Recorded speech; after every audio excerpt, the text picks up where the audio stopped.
Okay guys, finally we have a Evercade handheld firmware update. It's nearly been a year since we had an update, so finally we've got a huge update. Let's have a look at it next.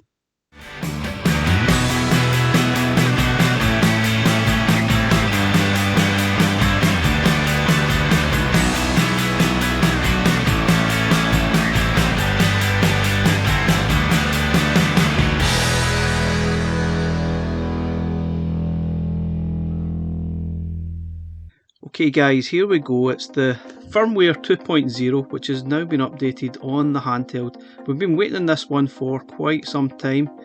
Obviously there's a link here, which I'll leave in the description. You want to download it. I'll go through what the update is, how to do it, and what's actually involved. So this, for any VS users, you can now probably use the handheld as a controller if you want to. Not really sure why you'd want to, but it's there as an option if you really need to use that as a controller. So there's other updates. There's a huge actual list of it here if you want to look at it. Fixes some bugs, adds some main menu features. Obviously it completely revolutionises the actual menu. Totally different. You can now see the list of games. Pretty much it's like what you see on the VS right now. It's very much that style, but we do lose some aspect. We lose the sort of lovely back sort of art, the game art behind the screen. Hopefully we can have that as an option going forward, but it's kind of disappointing to sort of lose that. We've got sort of two main themes, so we use the Evercade as a handheld. Load last save option. Now you can also delete your own games, save games, which is really good. I think that would be quite good for people to sort of clear out your saves, maybe delete some, make some space for new ones. There's other things, sort of optional battery percentage displays, dimming options, pixel perfect options. Now that might sound great, but honestly it's absolutely useless for the handheld. It's okay if you actually display the handheld onto the TV, but I just don't think it works on the handheld, and it's even worse for sort of vertical style games, which I'll go through when we experience that in the video. The scan lines, personally I don't really see the point in the scan lines, but they're there. Quick save, quick load options. Honestly, a lot of it is really just what you're seeing on the VS just now. But it is nice to have it, and it's a decent big update. What's disappointing here is that there is a lot more fixes and overhauls that needed done. There was a lot of errors through games and stuff. They've not really listed it here. They've obviously took a decision not to show all their mistakes that they've done over the year, which is, I guess, it's fair enough. But there was a lot of things went wrong that needed fixes, like save states going missing when you're playing on TV, for example. Now there is actually an option here to download it for Windows. There's an option for Mac if you need that, and there's an option for Linux coming soon, very soon. So it's quite good that there's a Mac installer here, because there's a lot of people obviously don't have a PC but they do have a Mac and couldn't actually update it. But there's no sign here yet that you can actually update it with the VS themselves. Hopefully that'll become a thing, because I think it would be a heck of a lot easier. Anyway, without further ado, let's actually get started and we'll look at how to actually update the handheld. Okay guys, first thing to do, download Win Installer. That's what I'm going to do. If that's not your option, you choose the Mac version. And then it sort of downloads 101 megabytes, pretty hefty. It's going to take a while to sort of download, so I'll be back in a moment. Okay guys, just take note here, if this is your first time installing 2.0 or above, the Blaze Entertainment logo might remain on screen for a minute on your initial boot whilst it performs some internal changes. Just bear that in mind, plus make sure you use the micro USB cable that you got with the handheld, because some other cables probably don't work, and the link cable will probably not work that you got with your VS, so please bear that in mind. 20 minutes later. So guys, once you get that, it's in a zip format, so you need to unzip it and then you can do the updates. So just click it, unzip, extract all.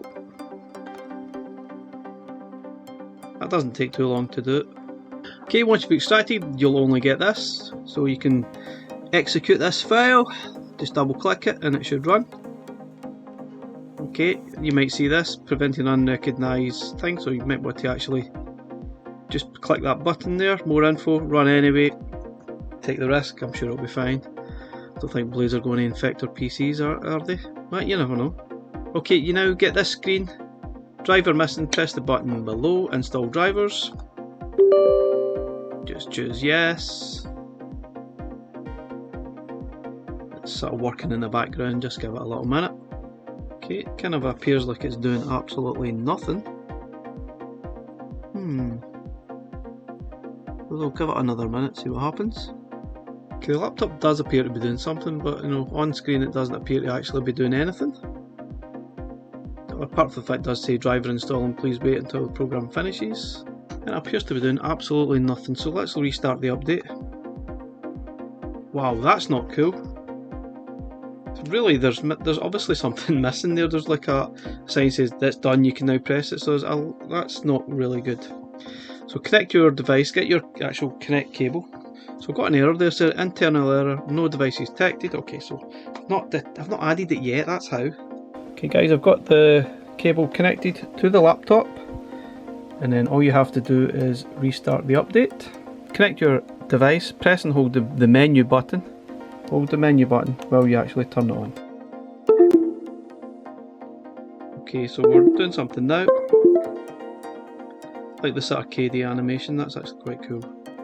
I have to say, not the smoothest process I've done so far. I think I've done some updates recently and the process has been a lot quicker than this. But yeah, it looks quite cool, but it's not the fastest process. And there we go. It's now been updated. You can now disconnect and enjoy. Well, let's have a look at it on the actual handheld.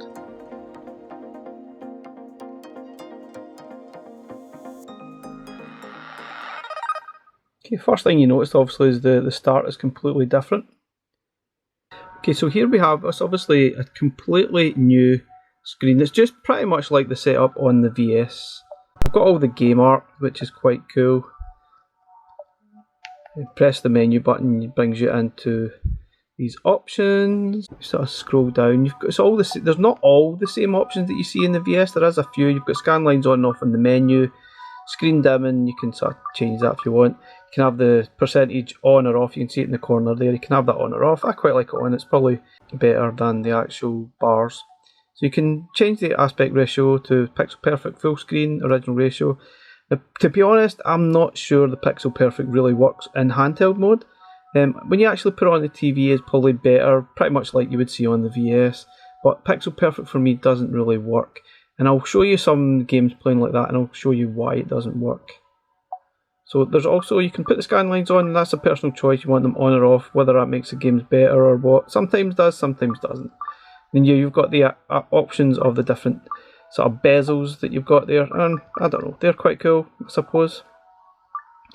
Sometimes I find them actually quite distracting. Sometimes quite nice to have it on just for a bit of coolness sakes, but yeah, they're there if you want to. Hopefully we can get some updates on that too. You've got a couple of different themes to choose from. You've got this red sort of theme. Personally, I don't like it because I think it's quite difficult in the eyes, unless some people may actually prefer this one though, but I don't. I just find this one quite hard going in the eyes, to be honest. So press your menu button again, take you to back. I just think it's a bit of a clash for me.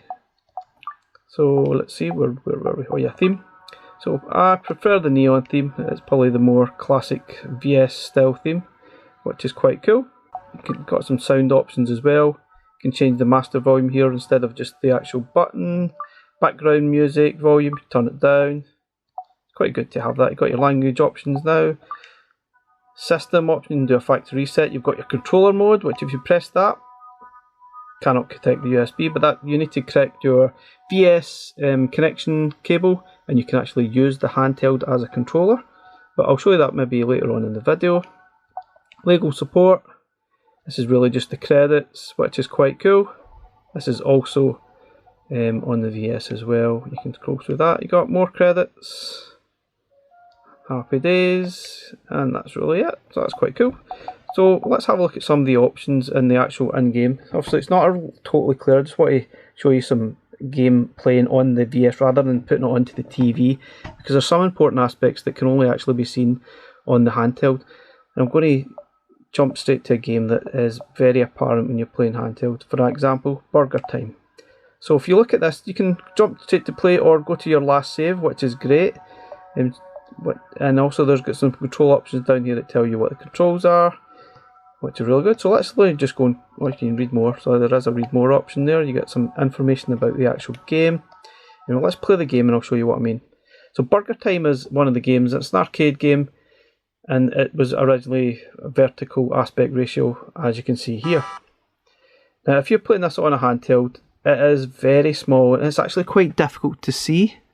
So if we start a game, it's really horrendous. You can see that the score isn't properly sort of on the screen either, so it does make it really difficult to sort of play. I mean, this game is difficult enough to play.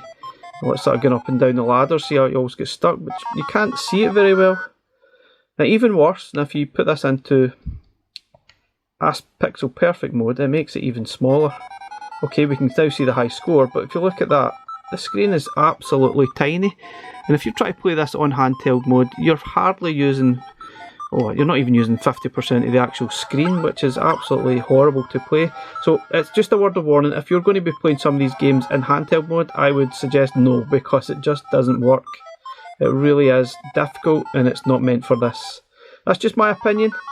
I really wouldn't recommend it. And you can also obviously stretch the screen. Go to another full screen. And it kind of, obviously it's stretched out, but it's not really the best way to play it either, is it? So for me, there's no good option to actually play these games currently on the actual handheld. I mean, on the VS it's fine, you've obviously got your big TV screen, it's absolutely fine. But playing this in this way, your options are very limited. So yeah, you need to bear that in mind. So this isn't necessarily related to this new firmware update. I mean, it would have been a problem with the old firmware update, but you wouldn't have had the pixel perfect option, which is completely unusable for these aspect ratio games. Now what we actually need is a sort of tate mode that you can actually play this way with these style games, and maybe that will become an option at some point. Let's hope so, because as it stands, really, and they're not playable, these type of games, and there's a good handful of them on the actual arcade carts, so bear that in mind, guys. Okay, another sort of neat feature, guys, is your sort of last save. You can just press the last save button and you'll jump straight to your last save, which is really time saving. It's brilliant. I really love that aspect of it. And also, if you go into your sort of save options, you can see the actual pictures of the games you actually save, so you actually remember, oh right, that's that one, and that's really good. So that's a really nice, neat touch. Also, if you look, you can actually delete your save by pressing X and it'll get rid of it, which is really good. Now the in-game menu has pretty much the same options. As you see, you can chop and change them, and you've got your controls there. You can sort of change layouts as well as you see fit, which is pretty good. You've got your quick save options here as well, which you will see on the actual VS. So there's a lot of nice changes here as well. Hopefully it's solved all the bugs, but I've not had time to actually look and check all of them to see if they're there. But if you do see some, drop me a comment in the comments and maybe let sort of Evercade Blaze know, and hopefully we can get that sorted out, because I'm sure it won't be perfect. There'll be some issues that probably got missed and didn't sort of make it. But yeah, let us know what you think, guys, of the update. What I'll show you now in the end of the video, I'll show you this handheld actually playing as a controller on the VS now with this update. Okay guys, got one of these. Got one of these. Got one of these. You can use this as a controller now on the VS. Let's see what it does. Guys, go to menu. With your cable connected, of course, all the way up to the VS. Go to menu, scroll down to system, go to controller mode. You can hear the sort of movement. I'm sort of controlling it with the actual controller, which is quite cool. Now let's maybe jump to Burger Time a second. You actually see how much better it actually looks on the TV. It just, for me, it's completely unplayable on sort of handheld mode, but on VS it's absolutely fine. So it's a massive screen, so it's absolutely fine. You can have it in pixel perfect mode here, and it's much more enjoyable. So it's playable here. The screen's big enough and it doesn't really make any difference, but on a handheld it's just not an option for me. It's horrible, really horrible. But on here, no problem at all. It's absolutely fine. Just a word of warning, don't even think about trying to play these on handheld. You're going to hurt your eyes. Guys, just saying, well, if you're using this, you probably need to map the buttons, which is absolutely insanity. You can't even exit the game at the moment because the menu button's not actually mapped, and I can't pause it either for some reason either with the start button. So you're going to probably have to map the buttons, which does seem a bit bonkers considering this is the Evercade handheld. So right now I can't actually exit the game without actually resetting. So yeah, keep that in mind, you're going to have to map this Evercade handheld to the actual buttons layout. So because something I'd like to say, it's actually quicker than loading up games with the new update, but the old firmware update takes forever to actually load. I mean, that's a good maybe 20 to 30 seconds to actually load up to the menu screen, whereas the new one, it's much quicker. What I do miss, guys, is the background art that's on some of the games. Hopefully they'll include that as an option, because we actually completely lose that with the new firmware update. Thanks for watching, really appreciate it. Please like, subscribe, catch you again next time. Bye for now.